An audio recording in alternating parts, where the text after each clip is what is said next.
সারা জমানা কাকিমাকে দিবানা জমানা পালাই ছুটে দেখলে কাকিমা। যাই হোক গা, একটা টপ করে কথা বলি। বৌদিরা শুয়ে আছো, টপ করে একবার রিলটা দেখবে। একটা টপ করে কথা বলে যায়।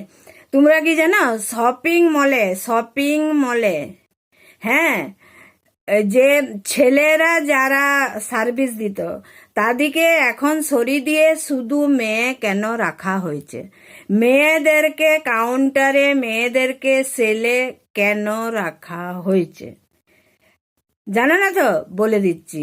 ছেলেদেরকে এই কারণে সরানো হয়েছে যে প্রত্যেকটি কাকিমার ছেলে বিদেশে থাকে, দিল্লিতে থাকে, বোম্বেতে থাকে।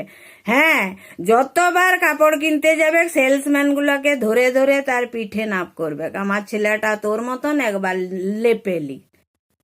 হ্যাঁ, ছেলেগুলোকে ধরে আনবে, গেঞ্জিটা এ বাবা একবার এদিকে তো তোর পিঠটা নামলেই আমার ছেলেটার হয়ে যাবে।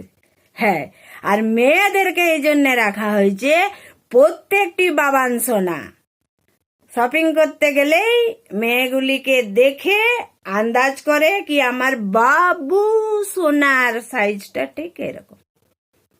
এটা একটা বিজনেস। Bye bye.